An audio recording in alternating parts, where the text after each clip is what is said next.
Hi everyone, and welcome back. We are joined today by John Helmer, a journalist who has been reporting from Moscow for more than 3 decades now, who is also the founder of the website Dances with Bears. So, welcome to the program. Thank you for having me, Glenn. Good to be here. So, the NATO-Russia proxy war in Ukraine is fought both on the ground but also as a battle of narratives.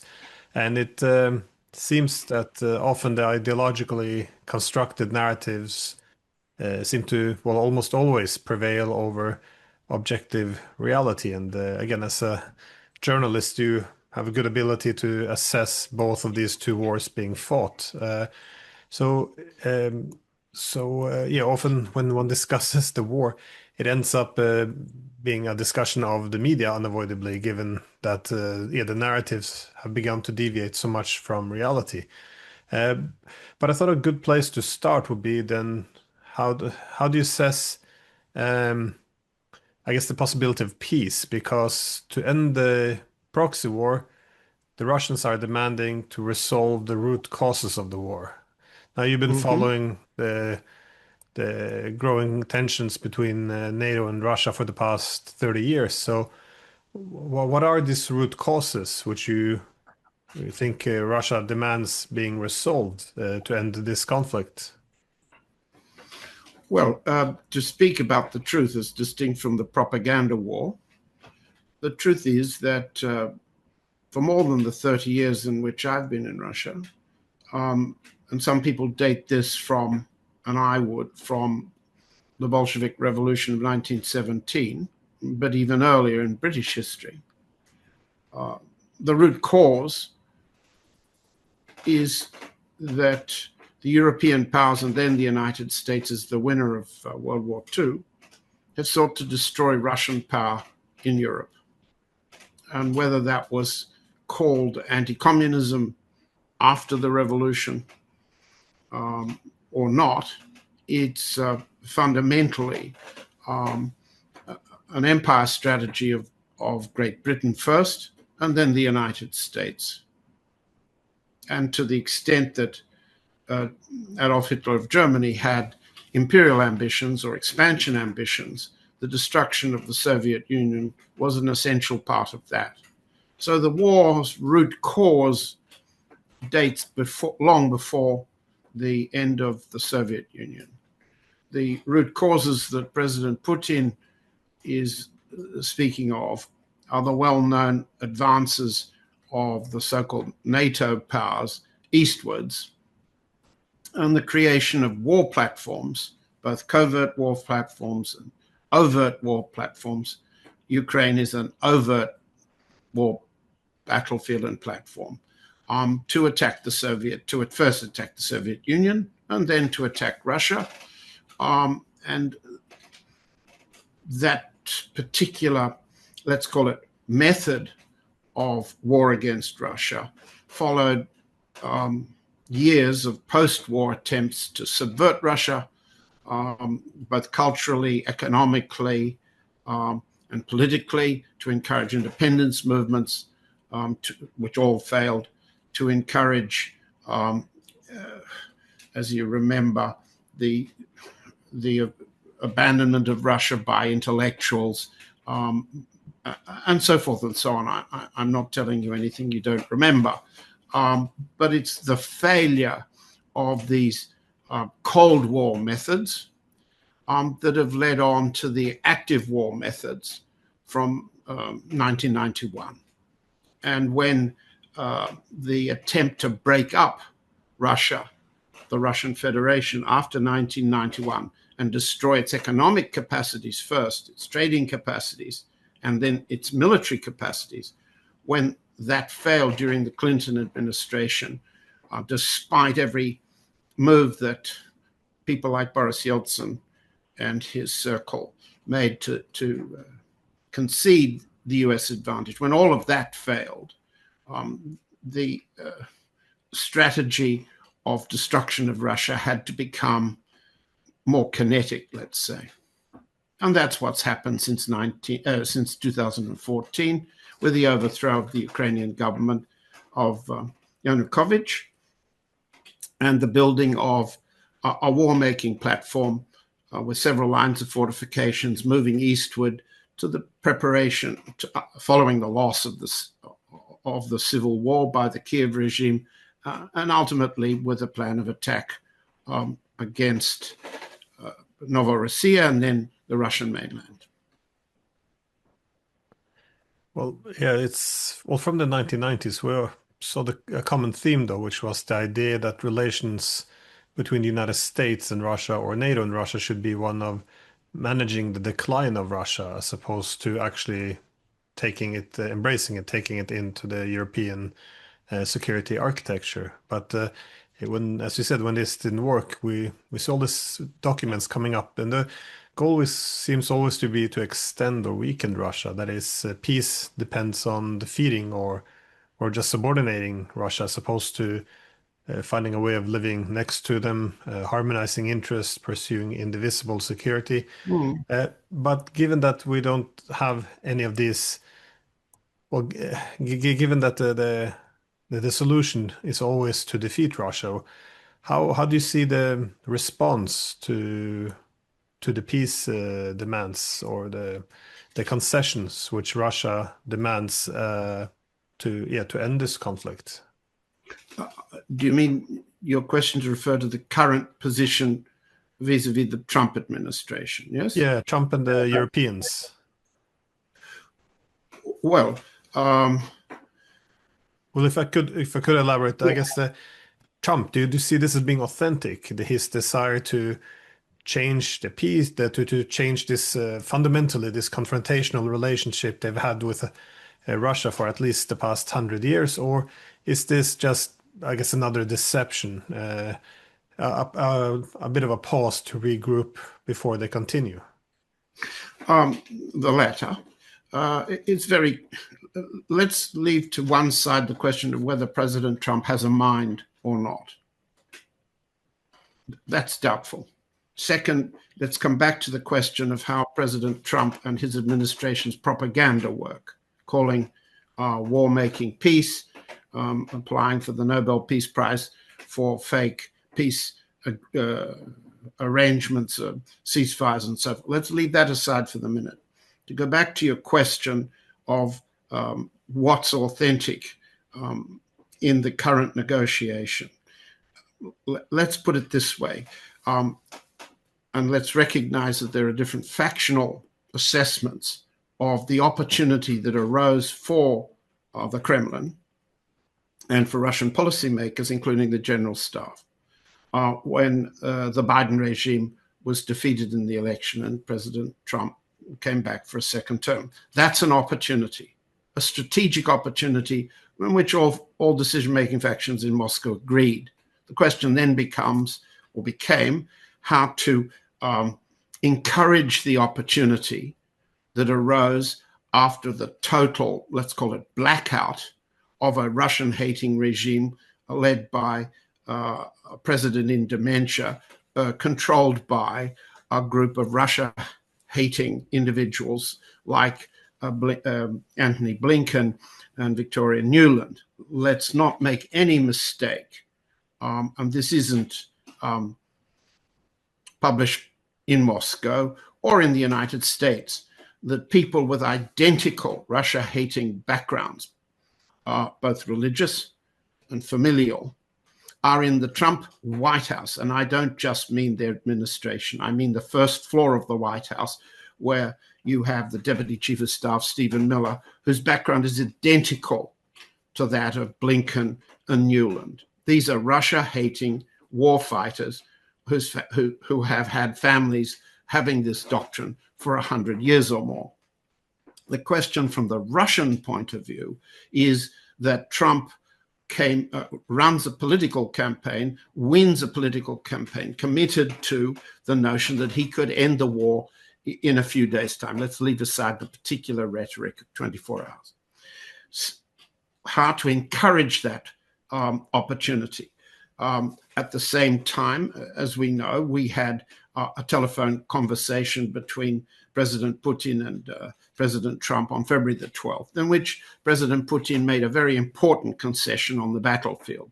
He agreed to stop the electric war campaign, which was fundamentally the General Staff's view that the best way to win this war was to turn the lights out in the Ukraine so that the Eastern Front could not be easily supplied, nor could the arms from the United States and the NATO allies come across the border into the Ukraine from Poland, Romania, and other sources.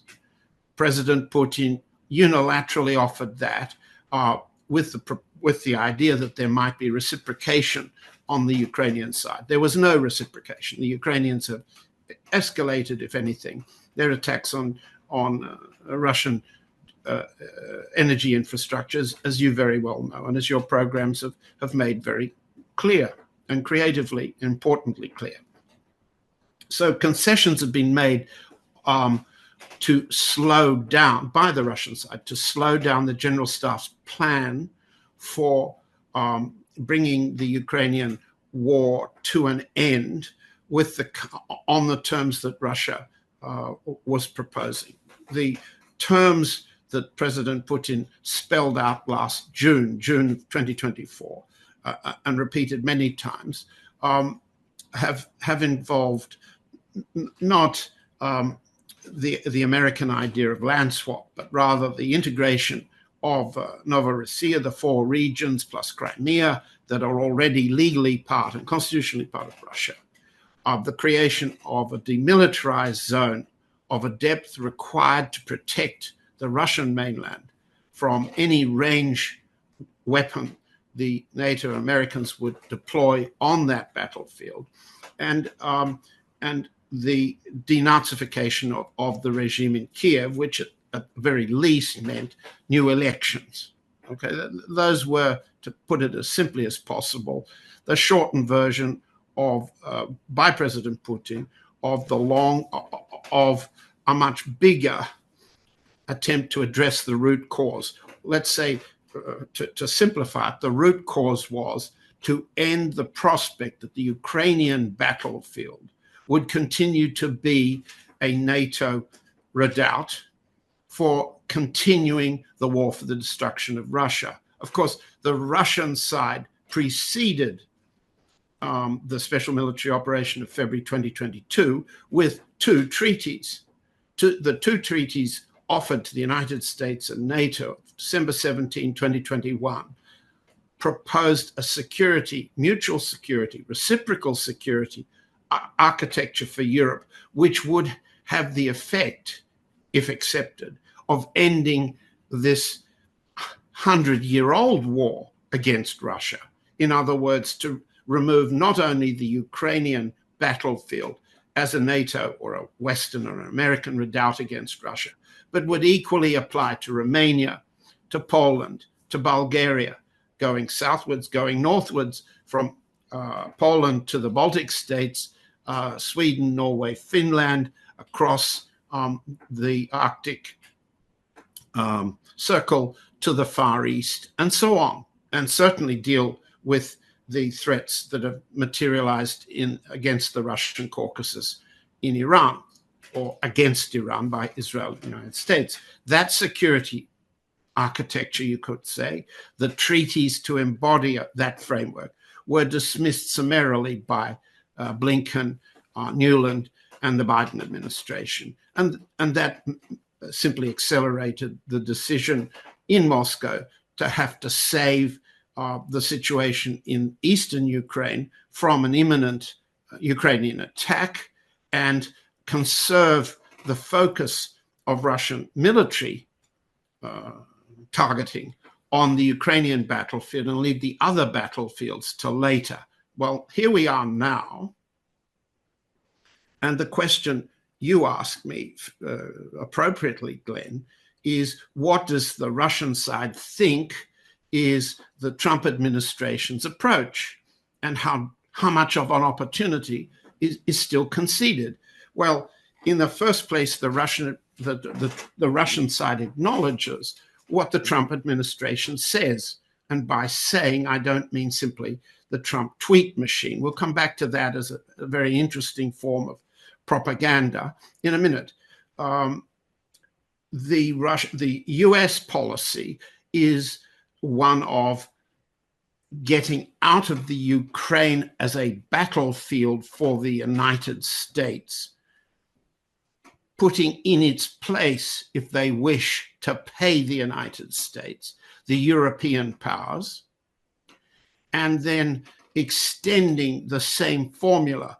Europe pays, the US supplies, the US through NATO commands and controls the new battlefields running from the Ukraine through Poland, through the Baltics, or through the Baltics, Finland, and then across the Arctic Circle to the Far East, as well as in the Southern Caucasus. So what that's been called by Elbridge Colby, the Deputy Secretary of Defense for Policy, is sequencing the wars so that the US doesn't face losing a war for lack of capacity on any particular battlefield. Losing a war is the preoccupation, personal one and a political one and a re-election one for President Trump himself and those around him. Losing this war is what they don't want. Now, I don't want to mix what you've asked me about how the Russian policymaking factions think with what my analysis is of the Trump administration. So if I put them together, let me say this and then stop. The Russian opportunity remains. What does Trump personally know about the Russian terms instead of what he hears from his emissaries like Stephen Witkoff and others? Does he know what the Russian terms were in Istanbul? Does he know and appreciate what President Putin actually said? And that was the purpose of President Putin agreeing to meet in Anchorage, Alaska, when the meeting place should have either been Istanbul in May or Abu Dhabi or Dubai instead of Alaska. Putin was clear he wanted to go to the Emirates, to UAE, but he agreed to go to Alaska. The purpose was to make clear to Trump and for the Russian side to understand what did he know and what would he do next. And the meeting, we know from the papers that slipped out of the State Department into the press, was considerably foreshortened. It was to be more than 4 hours. It was shortened to 2. The press conference was to be 1 hour. It was shortened to 12 minutes. The entire program was foreshortened when Trump said he wanted to go home. And what happened was, from a Russian point of view, a set of small gains, an understanding that Trump finally heard it from Putin. And you heard a form of Trump hearing it from Putin impatiently when, out of the 12 minutes of the press conference, President Putin spoke from notes for 8 of those minutes. So there's no doubt that Trump now knew directly, face to face. Second, there was an understanding. Yesterday, President Putin referred to as an understanding. In Tianjin, in China, he also referred to as an agreement. Yuri Ushakov, his foreign policy advisor, has referred to both terms as understandings or agreements. What were they? Principally, Trump has told Putin he was willing to delay all significant offensive action against Russia. And that particularly meant the suspension or delay of imposition of secondary sanctions against India and others for trading with Russian oil and gas. Now, that delay ended very quickly. And it's not certain for me that Trump even understood that on August 15, he was granting delay. August 27, the 50% punishment for India for trading with oil was imposed. And on September 1, finally, President Trump issued a tweet signifying that he finally knew that the secondary sanctions had been applied, but he held out a little hope that it might not be too late. In other words, he might withdraw those. So that episode demonstrated to the Russian side what the opportunity is and what the limitations are. And as recently, as 2 days ago, Yuri Ushakov has explained that in Tianjin, where the meeting of the Shanghai Cooperation Organization was held, there were discussions with all of Russia's strategic allies, and it was understood that there'd been a delay offered by Trump, but no implementation of any of the structures for continuing the negotiation. No structures, no working groups, no further exchanges to prepare for the so-called trilateral meeting of Trump, Zelensky, and Putin. No preparation for an agenda, no preparation for terms. Instead, what we've seen is a blizzard of 2 or 3 or 4 so-called European plans for dividing the territory of the Ukraine westward of the current contact line into demilitarized zone, buffer zone, reassurance force zone, installation of new and remilitarized Ukrainian army. Now, the minute those plans are adopted by the US side, and they are half sponsored by the US side, but not yet endorsed by Trump himself, we are talking about remilitarizing the Ukraine, and that's a non-starter, to say politely, for the Russian side. Yeah, I'm glad you mentioned the Europeans, because this relationship between the US and Europe appears to be changing now.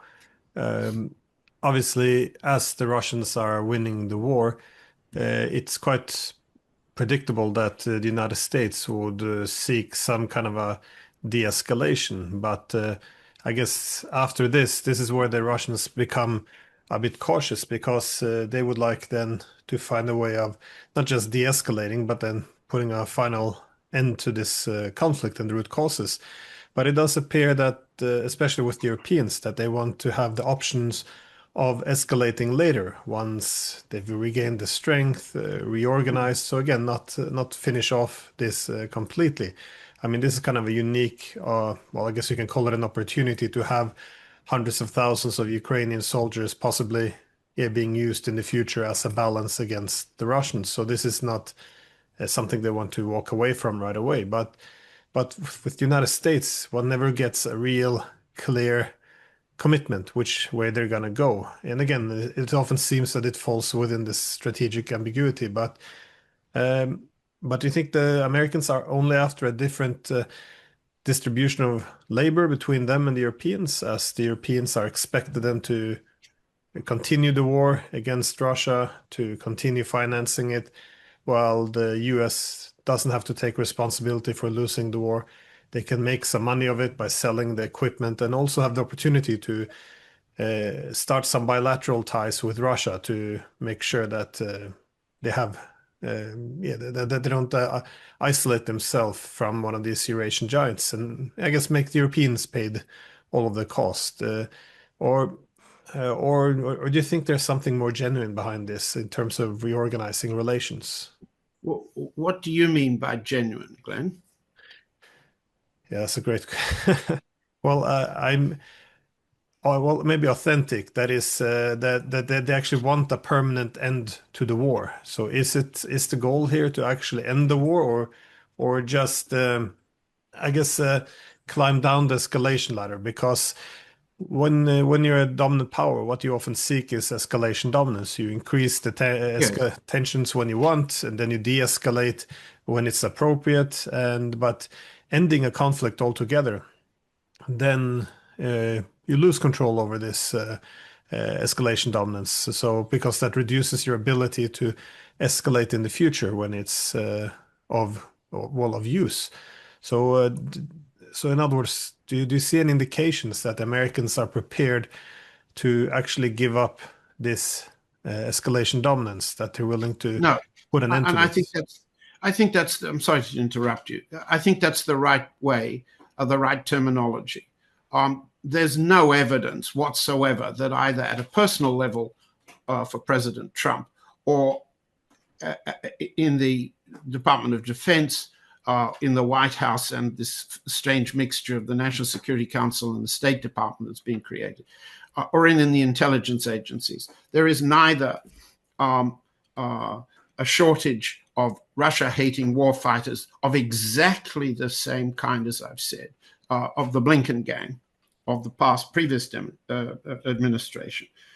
But second, there is absolutely no readiness to concede escalation dominance. On the contrary, the whole notion of make America great again, make the empire, the American empire great again, MAGA and MEGA, are personal, psychological commitments of President Trump. He thinks winning war at home and abroad is the essence of MAGA. And that means escalation control. And we don't need to go into the detail of how he thought he had attacked Iran, and he used the word obliteration 8 or 10 times within a 10-minute speech on the so-called US raid on the Iranian nuclear plants. Obliteration is the final outcome of escalation control. Second, you've heard his rhetoric of I've made peace between India and Pakistan. That's a nonsense. But if you want, we can talk about each of these. Peace between Congo and Rwanda. Peace between Azerbaijan and Armenia. Peace between Kosovo and Serbia. Peace between Iran and Israel. Each one of these things, and each one of his spokesmen, whether it's Witkoff, Miller, or the others, keep echoing the same point. And the entire campaign, which your prime minister, the Norwegian prime minister, was urged by Trump, you remember, at the White House to lobby the Nobel Prize-winning committee to arrange. Each one of these things is a psychological assertion of the expansion of the US empire, and it's for Trump a personal exhibition of personal power expressed both domestically and in on the foreign platforms. So there's no intention to do anything like accept de-escalation in that sense. It's the same inside the United States, and now I speak as an American, as a long-term professor once in the United States and so forth. And so I'm now talking about US politics. Escalation dominance is the policy of the Trump administration as it militarizes the administration of the major cities where there's opposition to Trump. That's Washington, D.C., it's Los Angeles, and it's Chicago coming next. Militarization, literally putting troops on the street, whether the courts order it to be removed, whether the courts consider it to be unconstitutional, and so forth, won't matter. Trump and Miller and the others have decided to militarize the domestic control of potentially Democratic Party cities. So there's absolutely no readiness on the US part to concede escalation control dominance at home. And on the foreign platforms, one can see sequencing of war means reduction of the potential for losing the Ukraine war, of the Russian side forcing the Ukraine to capitulation, unconditional capitulation, substituting that possibility by negotiating with President Putin to come to terms that would leave a rump Ukraine that could be rebuilt and remilitarized. There's no concession of escalation dominance there. Now, the Russian side, which has different factional views about what to do tactically, operationally, and strategically at the moment inside the battlefield of Ukraine, but the Russian side understands, and I may be I doubt I'm surprising you or our audience, do not believe that the United States will not come back to this war later. The Russian side, in my view, has come to the consensus Russia will also benefit from a pause for regrouping, reorganizing, and reallocating resources for the resumption of the war on the Ukraine battlefield and the escalation of war against Russia, as I said, Poland, the Baltics, Finland to go in that direction, and in the south as well. So what we're looking at is a negotiation of terms for pause without the Russian side giving up its escalation dominance on the battlefield. How can the US side achieve that with the Europeans? I, for one, do not see the kind of splitting between the Europeans and the Americans that some wishful thinking podcasters wish to see. On the other hand, there's no doubt the Russian side would like to encourage splitting between the United States and some of the Europeans. The Russian side would like to encourage it. So far, there's no sign I can see that a Russian negotiating strategy has either divided the Europeans or divided the Europeans from the Americans.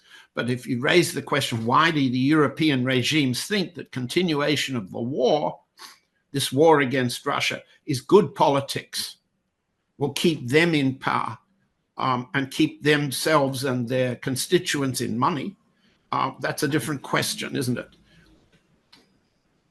Yeah, well, the European position in terms of the ceasefire seems to be motivated by the calculation that, of course, a ceasefire and attempting to equate this to peace is something that would be impossible for Russia to accept. However, if they can get the Americans on board with this idea that the ceasefire is peace, then it would be ideal because the conflict would continue, but also they could sell it as it's the Russians who are against peace. And then, yes. Again, then Trump can unleash his fury on the Russians instead of pressuring the Europeans to make any real concessions.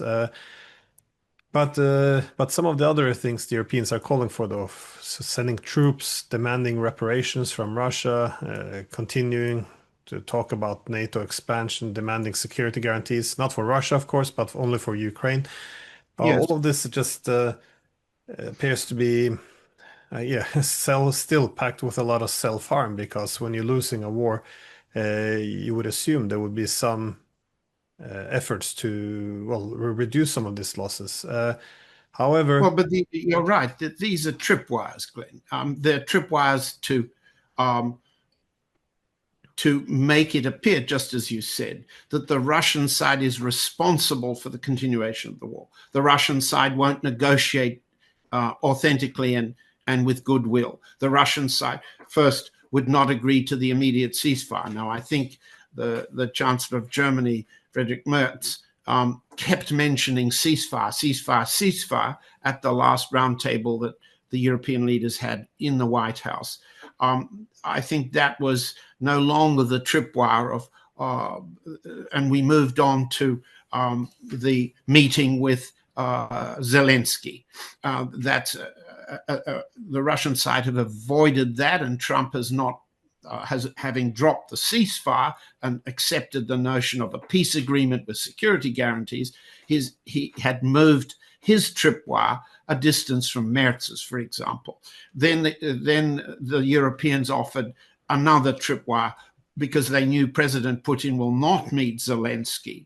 He will meet Trump, but not Zelensky, unless there is more than a public relations opportunity. That tripwire has been exercised and it's not quite working. So the next tripwire has been the security guarantees. And just, you said it rightly, Glenn, the security guarantees that have been developed, that have been leaked in the last week in the Telegraph, the London Telegraph plan of 3 zones and multiple lines of fortifications and reassurance forces placed, the the report that's appeared in the Wall Street Journal and the Politico that US troops might go on the ground, but they won't be US troops. They'll be contractors. They'll be private mercenaries. These are all leaks of various forms of the security guarantee tripwire, all of which can't possibly be accepted by the Russian side as it advances west. So they're tripwires designed to show and blame Russia for having started the war in the first place, having no intention of ending the war, of intending to go beyond this war to the next platform. And all of that's part of the narrative with which you began, which is that Russia is a strategic existential threat to the survival of Europe. It does things like invent dire nerve chemicals like the name Novichok, and attacks on British soil, innocent individuals, proving that President Putin is himself a murderer who respects no human right, no international law, etc., etc. So the Novichok narrative was a build-up, the creation of the British government in the first place, and then the German government with Alexei Navalny in the second place, a part of the narrative of building the public support for a war-making strategy, which was already part of European policy and is still part of European policy and is still part of the US. So because as you said, as we began, the Russian side is winning on this platform.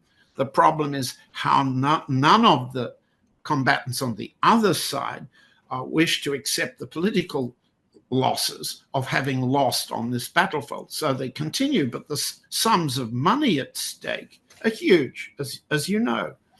The hundreds of billions of euros worth of rearmament expenditure are being promised by von der Leyen of the European Union, by Merz of Germany, by Zelensky and his US counterparts like General Kellogg for the future. These are very huge money stakes for the European regimes and Zelensky himself. So there's no readiness to stop and every readiness to find the tripwire that makes Russia to blame. And that's a propaganda narrative. Well, based on some, yes, the previous documents from the United States, especially from Rand Corporation and others, it appears that the goal is the ideal war for NATO would be to have something between Ukrainian proxy and Russia that would just be, I guess, low intensity to go over years and years, just to gradually bleed Russia, to overextend it, perhaps begin to destabilize society a bit from within. But this, of course, now has gone somewhat out of control, and as we see now, the front lines cracking, not just cracking, the amount of advancements of the Russians seems to be growing quickly. The casualty rates on the Ukrainian side appears to be growing quickly as well. So we appear to be reaching some kind of a breaking point now. So far, the United States, or at least under Trump, has tried to play the peacemaker. That is, he argues he's a mediator. You mentioned Miller. He made the same point. It's not our war. We're just trying to bring peace. But at the same time, Trump has recognized this is Biden's war. NATO shouldn't have tried to expand. So on one side, he's recognizing this is a war. Yeah. Trump has said nothing about NATO should not expand. Nothing at all. He said that's not what he said. But even if he says some things that could be construed that way, he says other things that are quite the opposite. I don't believe you could point to any commitment on Trump's side to suggest that he opposes the expansion of NATO. Rather, he will be happy to send an invoice for NATO expansion so long as the weapons are the US weaponry, and the command structure will remain US commander. Grinkovich, I've forgotten exactly how that's the the current Sacker pronounces his name.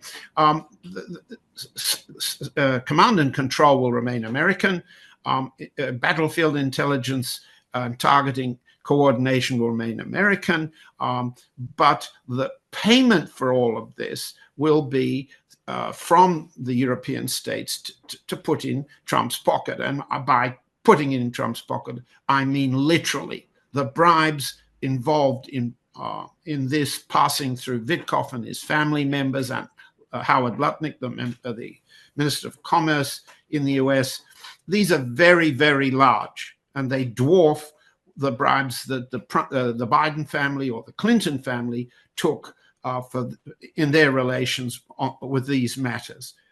They dwarf the Clinton and Biden bribery involved in Ukrainian warfare. But I see no evidence that Trump wants to shorten or diminish NATO's powers. What I think is happening is a narrative that's essentially putting absolutely back to front, making war and calling it peace, making it a huge US a profit-making venture, and concentrating US military power where it makes the biggest bang. And that's partly to support Israel in Iran. It's certainly to support Israel in the genocide of the Palestinians in Gaza. And we could go round the world identifying each one of the wars the US continues to run, including those that you've just touched on in your broadcast, the current war against Venezuela. But what I wanted to get to, though, is how, well, I guess when do you think the Russians consider using their very powerful Oreshnik missile? Because, I mean, what would be, what would trigger this? Because it's very likely that as the front lines collapses, they're not going to be able to talk the Russians into accepting any ceasefire or any empty promises. That there will be some form of escalation. Indeed, Trump just announced that they would sell a few thousand missiles now to the Europeans, who will give them to the Ukrainians. So, at what point do you see dramatic escalation? Because the last stages of a war can be quite dramatic, as the losing side, believing it has a lot to lose, would be willing to take very great risks. Well, this is a good question. And there's a general staff view, there's an intelligence service view, there's a Kremlin view, and there are other views in Moscow. The Oreshnik is a decapitation weapon for the Ukrainian battlefield, and it's not going to be used unless there was a clear gain from the removal of Zelensky, Yermak, and the Ukrainian General Staff. And for the time being, I think both the consensus in Moscow and the consensus around Kiev is that Zelensky has so far won the battle for succession. If there's to be a new election in the Ukraine, he will win it.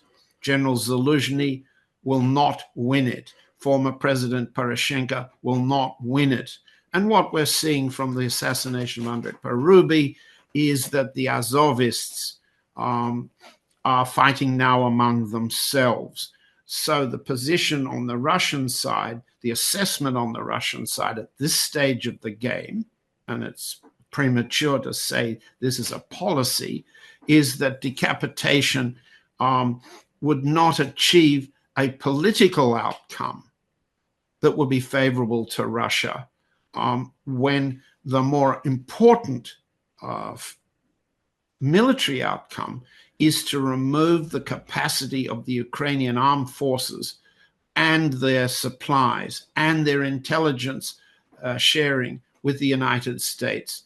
their drone factories, their longer range missile capabilities, including the Flamingo they promise for the future.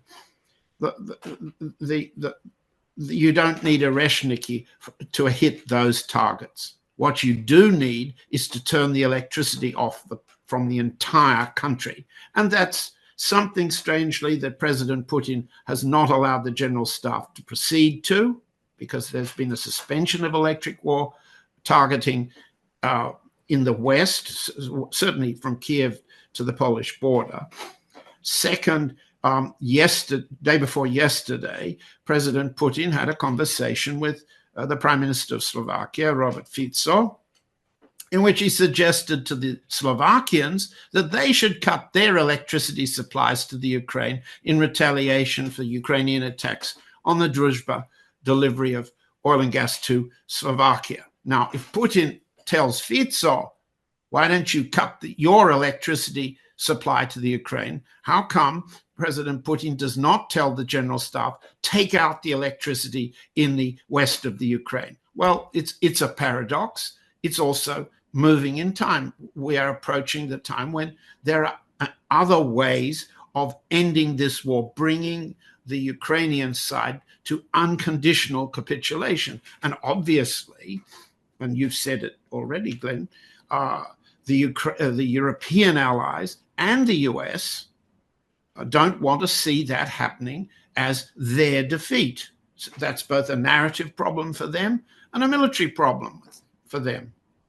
So that's a long-winded way of saying the Oreshniki is the Oreshnik singular, Oreshniki plural, are not needed now to achieve the battlefield goals the Russian side are capable of. Second, Oreshnik as a deterrent for the rebuilding or expansion of bases. Your country, Norway, is now playing a bigger and bigger role in eastern Poland to build up a base for NATO operations. Germany and Norway are replacing the US troops in Poland around Rechov to create a future launching pad for more war, either through the Ukraine or directly against Belarus, and so on and so on and so on. So the Oreshnik was initially used as a demonstration to show, to underline the Russian position. If you, a NATO country, allow your territory or your forces to attack us, we have the capability you cannot defend against to retaliate. A kind of symmetrical tit for tat, but bear it in mind. Well, there's no evidence whatever that Norway, Poland, Germany, Bulgaria, Romania are bearing it in mind. In fact, they're doing everything to escalate. And some of these paper plans that have been leaked imply even more expansion of these US NATO bases just across the border from the Ukraine. So, is Oreshnik to be used against or to be threatened against them? Well, yes, it is, but it's a threat. The Romanians have a nuclear-capable US Aegis missile base in southern Romania. Poland has a comparable nuclear-capable base in northern Poland. And what we see, and you know just as well as I do, that there's every form of reinforcement and escalation of the delivery of US nuclear weapons moving forward into Europe. So against these, Oreshnik ought to be a non-nuclear, but a deterrent. But there's no sign that the Europeans accept that they're at risk. Yeah, no, the ability to assess risks appears to have diminished. My last question was just based on how you see developments now on the battleground, the failure of diplomacy to move forward, from I guess infighting in Ukraine to the West, the Western own economic problems and military support. How do you see this war ending now? Is this going to end on the battlefield, or do you, I guess, have any projections? Which war are we talking about, Glenn? The Ukraine war or Yeah, the sorry. broader American NATO war? Do we agree that? Do you agree? Do we agree that there will be an extended war? There's no relaxation of that. Are we simply focusing now on the Ukraine platform or on the broader one? Which shall we discuss? Well, let's make it both. All How right. does this? Yeah. Well, the Well, Ukraine one might be easier to predict, but it's also interesting to assess the wider direction of this conflict between Russia and Europe. That being said, I think the Russians have now signaled clearly that their decoupling from Europe will be quite permanent as they're now pursuing economic partnerships in the East. well, yes. You made a point earlier, which I'd like to come back to, and that is that the Russian side have obviously hung out very substantial financial lures to the United States, business community, uh, for as inducements for and as rewards, both individual bribes and major corporate investment profits in finding a set of accommodations that would reduce US sanctions against Russia in order to increase US business with Russia. Now, you can see that in the recent negotiation that was reported between Rosneft and ExxonMobil over the possibility that ExxonMobil could resume its oil drilling and its oil operations at the Sakhalin-1 oil fields, that the Russian side does not want to abandon the possibility of financial inducements to the United States, and they would apply equally to the European states if they wanted to give up the war option. And the Russian side has appointed Kirill Dmitriev as special representative of the Kremlin, as you know, for talking business. The US talking inducements, talking bribery, talking profit other than war, talking money, not force. The counterpart in the US is Stephen Witkoff and Commerce Secretary Howard Lutnick and their various family members. The counterparts in Europe aren't anywhere near as active, but some European countries differ from others, as you know. So money remains an inducement that the Russian side, money and profit remain inducements the Russian side wants to offer as an alternative to ending the war in a military way. So we should emphasize that possibility is on the table, but the profit calculations of Starmer, von der Leyen, Macron, Merz, and Stubb, just to name a few, their profit calculations entirely based on the remilitarization of their economies and the armaments escalation programs that they're all discussing. So they are not interested in the money. They're interested in the arms.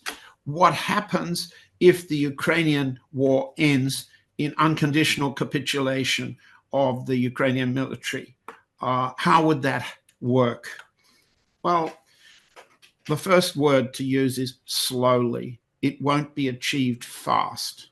At the operational level, one can see there are very good analyses that are not pro-Russian. I can mention one in particular that's not pro-Russian. Mark Takash is a Hungarian analyst, military analyst of operational level engagements along the line of contact. And what you see is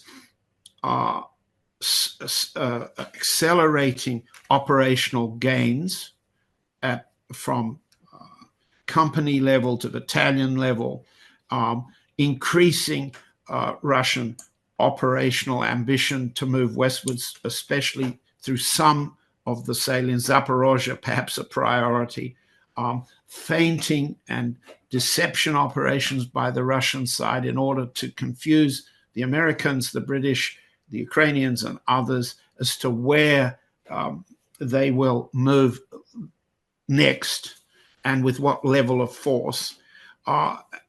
You see a range of operations which take time, a lot of time, to complete at the level at which the general staff are satisfied that they will minimize Russian casualties and maximize Russian gains. That's a slow process. Can it be accelerated with more weaponry on the Russian side, more manpower? Yes, it can, but it's unlikely to be accelerated. Now, look at what the month is. We're now in September, in the autumn. So we are approaching a new round of winter operations, the nature of which is different from the summer operations, as you know. So I would say the war ends slowly in the Ukraine. I've never been as confident as some US retired military podcasters that, having defeated the Ukraine and defeated the US weaponry, the military victory will be fast. And I know no Russian sources officially who think the outcome will be fast. It'll be slow. Slow also means the destruction of certain elite Azov units. They represent, or would represent it in a political solution, if they were withdrawn to the West, the backbone of the new remilitarization of the Ukraine on Nazi principles. If they start to kill each other in Kiev or in Lvov, and the Russian side can destroy their units and their command control around Pokrovsk, which is what's going on right now, the scope for denazification west of the Kiev is greater. So at the operational level, there's slow advance. Yes, you're right. The rate of casualties announced by the Russian Defense Ministry each day is running higher, 12 to 1,300 a day. Whether you accept the number exactly, the rate of increase is significantly greater than it was several months ago. It's likely to grow more as we go along, but the process westward is slow. What will the US side do to stop or deter Russia? Well, we've just seen what they've attempted to do against India. In other words, to escalate the attack on the allies as if cutting the oil trade or attacking tankers. Let's remember that the US and the British are engaging special forces to attack the so-called black tanker trade, hit those tankers physically. What will happen if the US side decides to implement what President Trump has just announced once again, his disappointment with President Putin? I'm reaching for a piece of paper in which I'm looking at Trump's latest August 29 statements, where he's asked on the radio on the 29th what he's going to do and what he thinks will happen next. He says, let me see if I can, I'll just read the question. You mentioned, I believe, in a Truth Social post that there was a big thing that you and Putin didn't agree on in Alaska. What was that big thing? Question. Trump, I don't know. We got along. We saw it, we've had a good relationship over the years. That's why I really thought we would have this done. I would have loved, past tense, to have had it done. Maybe they have to fight a little longer. Just keep fighting. Stupidly keep fighting. Now, that's what he said the other day on the 29th. On the September 2, where he recovered from his illness and wanted to prove he wasn't dead, which is what the social media was saying. Take a look at him. His voice was still breaking, and he'd lost his artificial suntan. So, but he was alive. Question at September 2. Have you spoken with President Putin in the past week? Donald Trump. Yeah, I don't want to. I've learned things that will be very interesting. I think in the next few days you'll find out. Question. Are there any consequences if there isn't some type of announcement of a meeting with President Putin and President Zelensky? Trump answer. Yeah, I won't convert the English. Yeah, there will be consequences. We're going to see what happens. We're going to see what they do and what happens. I'm watching it very closely. And then he repeats the same old thing about how many people are dying. Question. China's having a massive military parade that President Putin and Kim Jong-un will be attending. Do you interpret that as a challenge to you, to this? Trump. No. Are you concerned at all about these countries not trying to be some sort of counterweight? Trump. Not at all. China needs us. And I have a very good relationship with President Xi, as you know. But China needs us much more than we need them. No, I don't see that at all. No.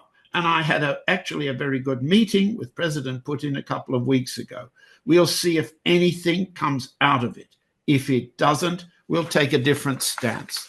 I hope you'll be patient that with my reading what this man said in the last 48 hours. There's a clear warning there that his patience is running out, his so-called patience. Does he know what he was going to do next?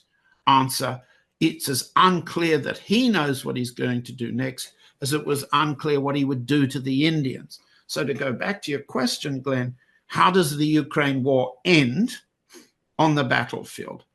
And I go back to my answer. Slowly, step by step, depending as President Putin sees what President Trump does and then responds. And the Russian style, well, it's better to call it President Putin's style, is symmetrical, tit for tat. And if the US side, using Zelensky, attempt something asymmetrical in an attack on Russia. For example, the drone attack symbolically on the Russian Tupolev bomber nuclear delivery, a leg of the triad. That was a symbol of an attack on Russian nuclear capacity. The attacks on Russian gasification in Ust-Luga and Russian fuel refineries in the south. Those are all in escalations against which President Putin has authorized the general staff to implement symmetrical attacks. If the US side then goes asymmetrical, and that's what Trump appears to be hinting at, the Russian side will go asymmetrical too. But the outcome, slow.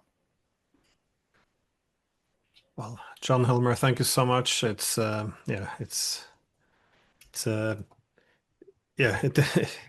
very strange to watch the decisions being made at the moment, not just in the United States and Europe. There's so many contradictions. They seem to be going back and forth, but actually, if you would take a step back, it does appear that not that much has really changed. There is, in terms of the major objectives. I don't see the contradictions.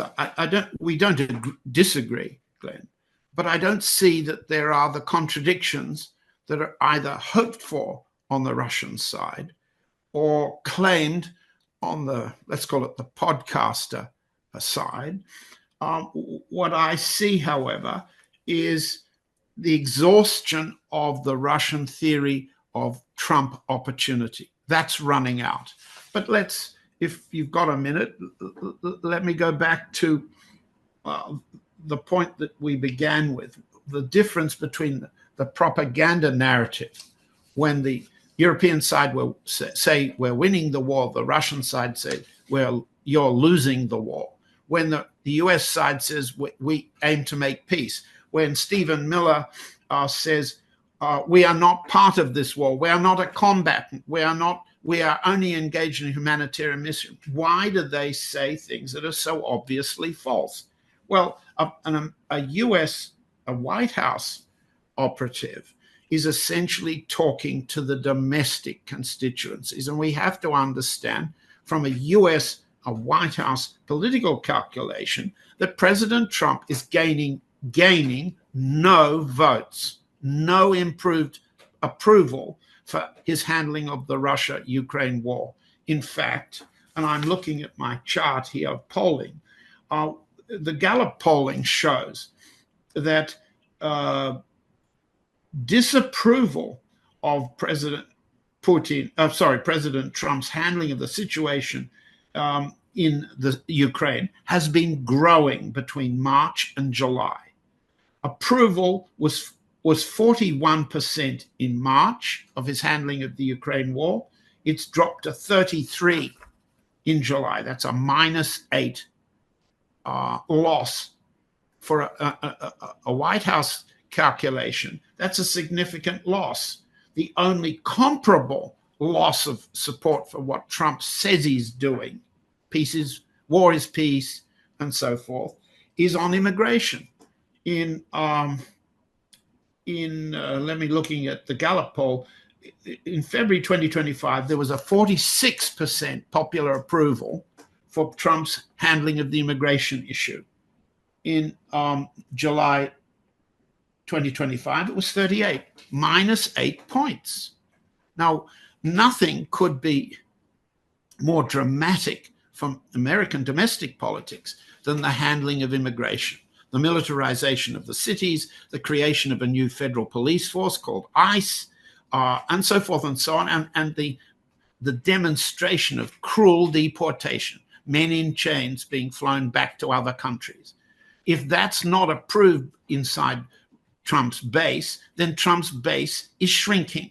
Okay? Now, if you've got those calculations, they are domestic calculations that the chief of staff, the deputy chiefs of staff, simply advise Trump, we are losing votes.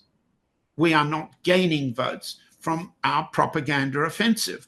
And that stimulates Trump to what you described correctly as escalation dominance, more demonstration of, quotes, the obliteration tactic that was used on Iran. It doesn't persuade US voters, but for the time being, Trump believes that it does. Now, people like Miller control Trump's tweeting.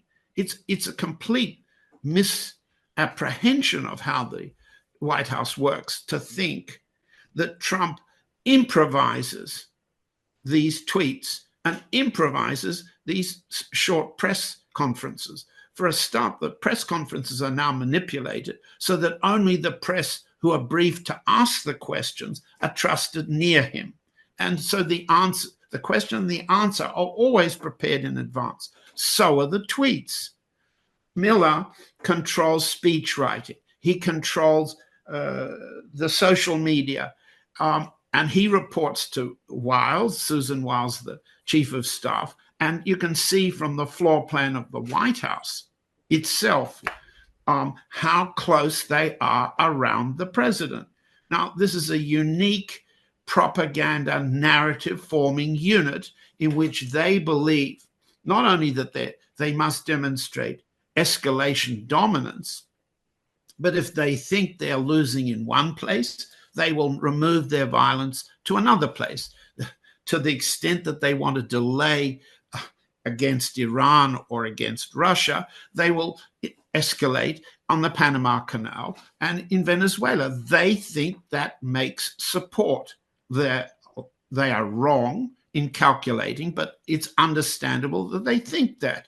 At the same time, inside the White House, you have individuals like Witkoff who keep saying, well, if we delay with Russia, we've got a better chance of negotiating some business deals, either for ExxonMobil, for example, or Boeing, which is in need, and they'll pick various corporations around the United States that are very important to their the midterm election calculations and subsequently to the presidential vote in 2028. So you have to see what's happening. I don't think it's a set of contradictions.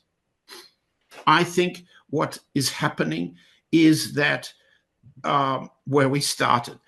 On this particular battlefield, Russia is winning. The US, Ukraine, European side are losing, but the European regimes are making money. The US side is making money. The remilitarization of NATO, the remilitarization of the Ukraine is accelerating. Now, how to put that in a narrative and call it peace, that's what people are very well paid to do in the mainstream media. And it's up to important podcasters like you to say this is untrue. It's inauthentic. It's not real. But let's be fair. We are a tiny minority voice. There is no significant anti-war movement in the United States or in Germany or in England. Why did the Novichok narrative be so universally accepted in England without opposition? Why, among many reasons, these narratives accepted is there's an increase in repression of our line, if you like, the opposition line, the attempt by people of goodwill and brains to show that what the official narrative is untrue. There's a loss of the platforms for this kind of resistance. The universities are no longer independent in the propaganda war. They've been replaced by think tanks funded by the United States, by the states, the European states, or by their defense corporations. There are no mass political party resistance. There's therefore very little parliamentary resistance. So we're in a tiny minority saying this is what's true and that's what's false. While the let's say propaganda war has been won by the other side, the military war has been lost by the other side. But so long as the propaganda war continues in the way it's going, that side makes money and they think it makes votes. Now, until the votes change, and there's no sign of that soon, is there? This war continues. There's never been a weaker German chancellor, has there? With a 24 to 28% mandate? Has there ever been a weaker German chancellor running a remilitarization policy towards Russia that Adolf Hitler thought might work? A weak chancellor compared to Hitler with the same objectives against Russia? How does one make that into a propaganda line that the German people can accept? Answer: repress them, make them afraid, destroy their universities, destroy their press, destroy their publications, their bookshops, make everyone in Germany afraid to open their mouth. And I think you might agree that's what's happening in Germany now, isn't it?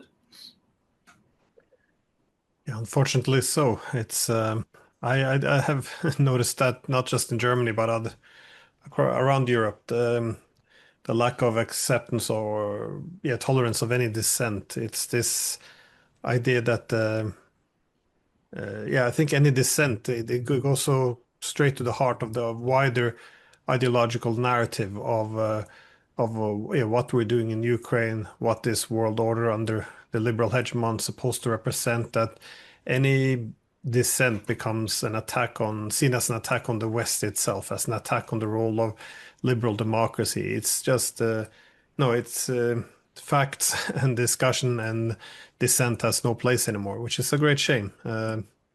But again, thank you so much for your time. It's greatly appreciated. Thank you very much for having me.